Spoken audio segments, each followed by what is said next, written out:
Thank you and welcome to the show this morning. The topic this morning is environmental injustices, local, national, and global.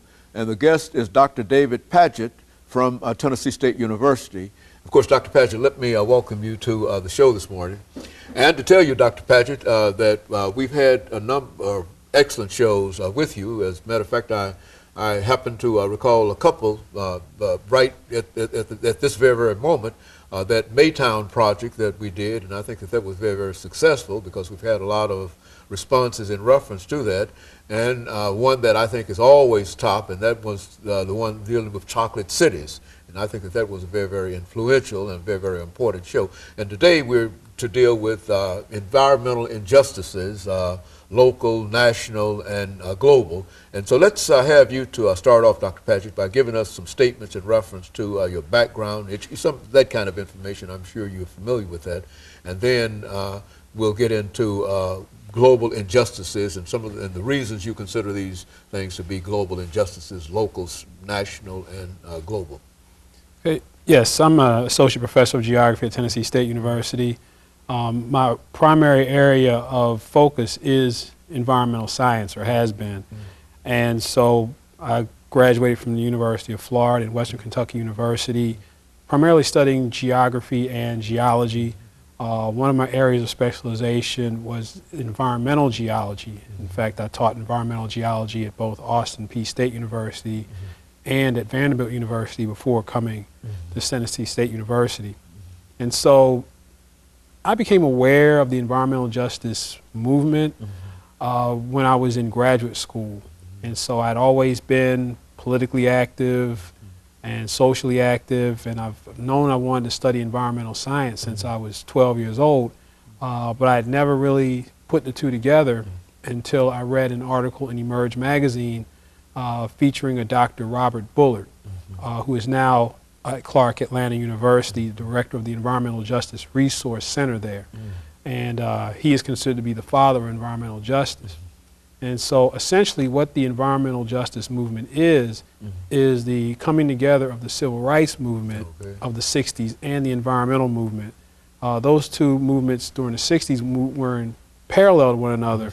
But when we started getting into the 1970s and especially in the 1980s, social activists and environmental activists got together recognizing that people of color in their communities were being disproportionately impacted by both human-made environmental hazards and natural environmental hazards. And so people started to see that, for instance, landfills were disproportionately sited in African American and low-income communities. All types of industrial facilities that emit waste to air, land, and water were disproportionately found in black communities. And what made it worse was that a lot of the low-income communities had no voice in those decisions. Probably the most well-known case of environmental injustice is in what's called Cancer Alley in Louisiana, which is between New Orleans and Baton Rouge, where the majority of our nation's petrochemical industry is based.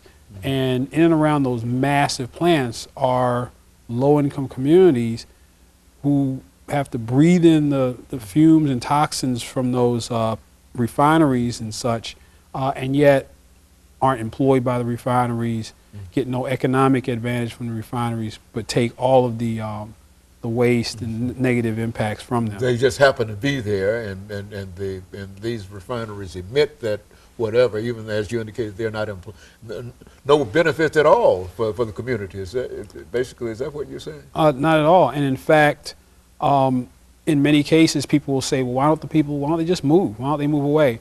Well, these are low-income communities. And in other cases, due to past vestiges of housing discrimination, sometimes that's the only place African Americans could live was in these undesirable parcels of land. And so the whole notion that African Americans and or low-income people moved in the face or in the way of these toxic sites is just not valid. And some people will try to argue that. In other words, these sites were probably cited there primarily because it was easier to cite such a corporation or such refinery there than anywhere else? Is that any other part of the city? Yeah, they just follow the path of least resistance. Those who are least able to afford a legal defense or least able to afford to move, then they were just subjected to whatever toxins were literally blew their way. In many cases, they did not know what was blowing in their direction. Very good. And of course, let's take this first commercial break. Dr. Padgett, we'll be back to continue our discussion. We'll be back with our audience following this very, very short commercial break.